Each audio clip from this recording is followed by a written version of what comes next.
Es la comparecencia de Rogelio de la O, secretario de Hacienda y Crédito Público. ¿Y qué creen, amigos? Los panistas nuevamente haciendo su desmán. Los panistas desinformando y pegando de gritos como animales. No hay otra manera de poder referirnos a ellos. Están no menospreciando, están minimizando el impacto del paquete económico para el 2025.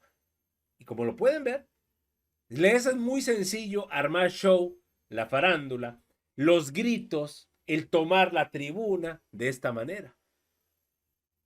Recordemos cómo fue el sexenio de Calderón y cómo fueron los sexenios anteriores, para que se hagan una idea en el tema de economía. Están berreando, están gritando, por una simple y sencilla razón. Ellos ya no están en el poder, no van a volver a estarlo y por ende no van a tener un control presupuestal. No van a poder hacer lo que hacían antes y eso, amigos, los tiene sumamente encanijados. Pero con la mano en la cintura, sube el secretario de Hacienda y le calla por completo el hocico al panista. Adelante. Muy buenas tardes, señor secretario. La bienvenida a usted y a todo su equipo de trabajo.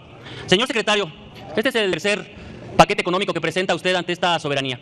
Y realmente, en todas las expectativas que nos ha hecho llegar año con año, ha fallado la precisión con que usted ha presentado este paquete económico. Permítame, diputado Telles Hernández. Sí. Con estas pancartas no logro ver el pleno por un lado y me están señalando que el diputado Leonel Godoy está solicitando la palabra. ¿Pueden bajar, diputado? ¿Podría bajar? No logro ver al diputado. ¿Podrían bajar esta? Ya. Diputado Leonel Godoy, ¿con qué objeto solicita la palabra? Gracias, presidenta. Era precisamente una moción de orden. Volvieron a taparme la visión del diputado. ¿Podría bajar su cartel? Creo que es una diputado? falta de respeto. No se logra y todos ver. tenemos derecho a manifestarnos, pero creo que es una falta de respeto que se comete con la presidenta de la mesa directiva porque no se miraba. Agradecemos al diputado que ya nos hizo el favor de bajar su pancarta. Muchas gracias. Era eso, presidenta, una moción de orden para ese sentido. Gracias. Y gracias al diputado por bajar su cartel. Continúe el diputado Telles Hernández. Gracias, presidenta. En ese sentido, lo que nosotros vemos en este presupuesto es nuevamente una expectativa fantasiosa. Dicen que creceremos el próximo año entre el 2 y el 3% del PIB.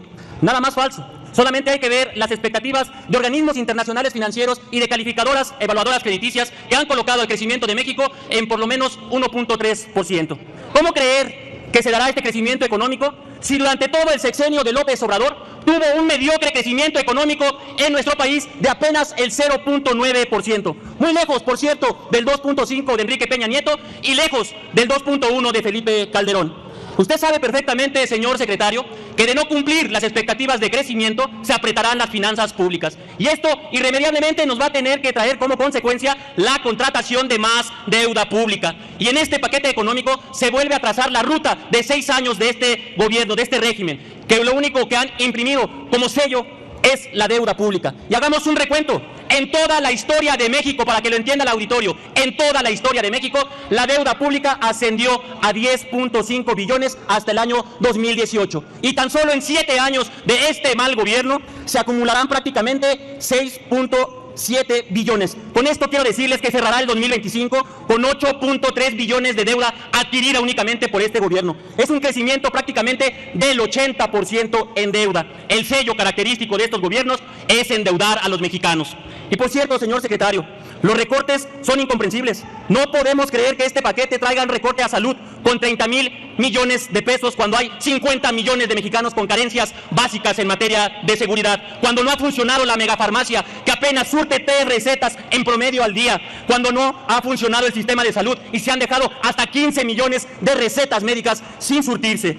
Pero también, ¿cómo explica que hay 36,000 millones de pesos menos en seguridad, con la peor ola de violencia en nuestro país, con más de 200,000 muertos durante este régimen oficialista?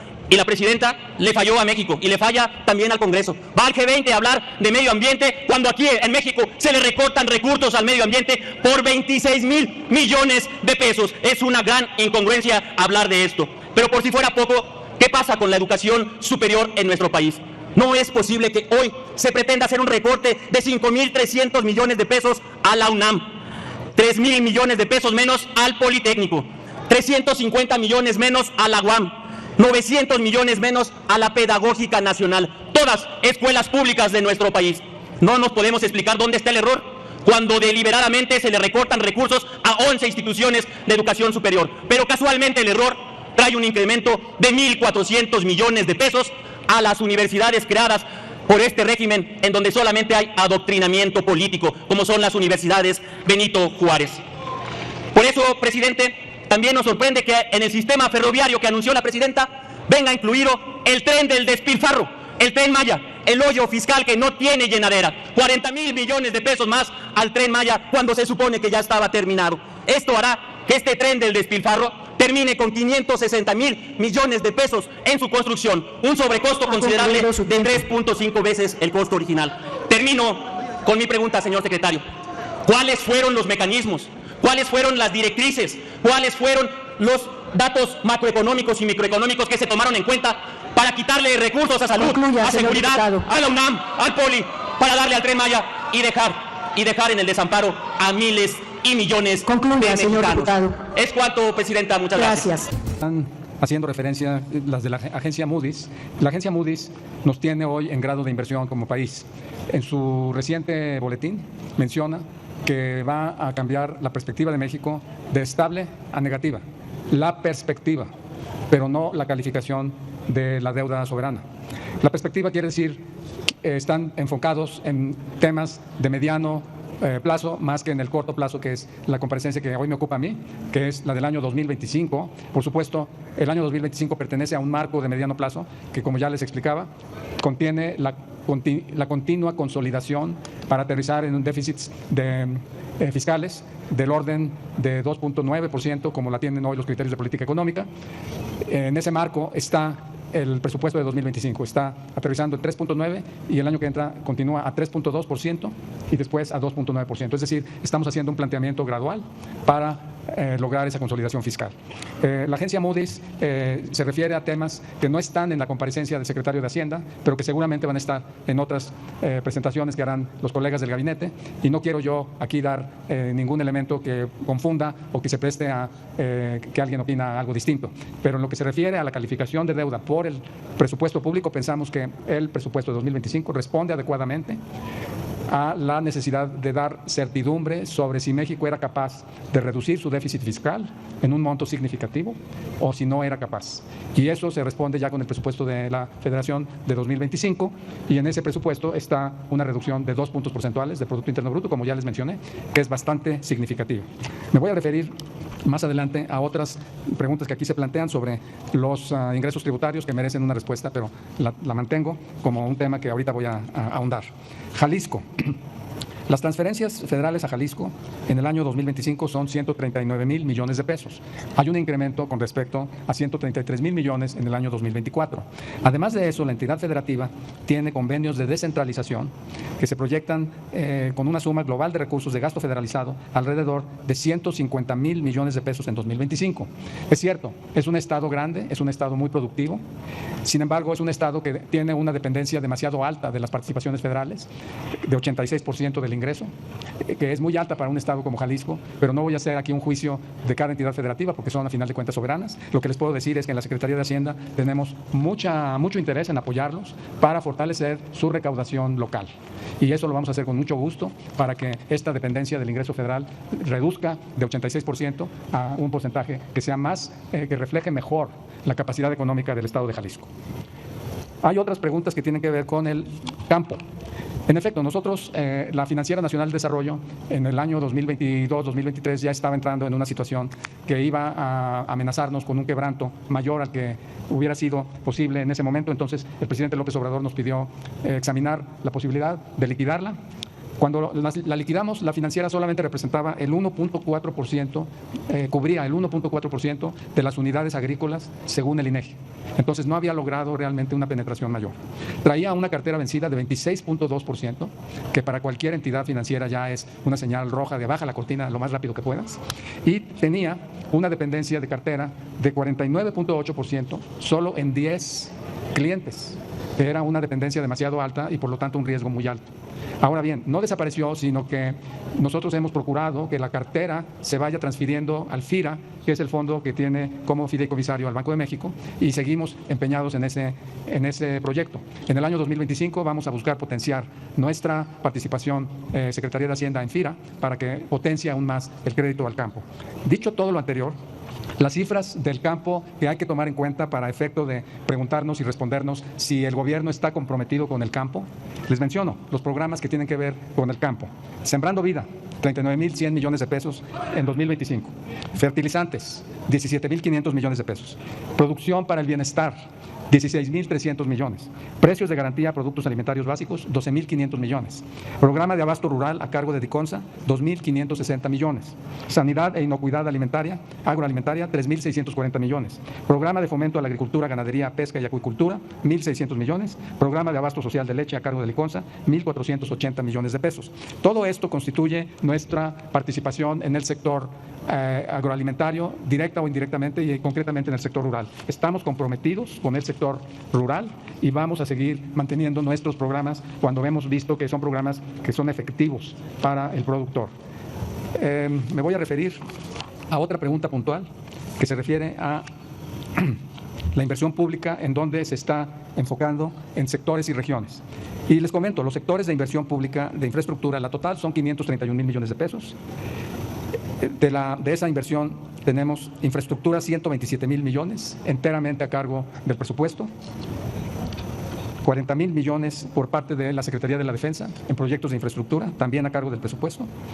Y la Secretaría de Marina tiene encomendados proyectos de infraestructura de 29.000 millones de pesos, de los cuales 27.000 son a cargo del presupuesto y 2.426 son recursos propios de la Secretaría. Hay otras inversiones del Seguro Social en infraestructura que son propios, 26.000 millones, que es infraestructura principalmente hospitalaria, y salud, 209.000 millones de pesos. Esos son los proyectos en donde se concentra el esfuerzo de infraestructura. Ahora bien, en las regiones, todas las regiones prácticamente están participando en esta asignación.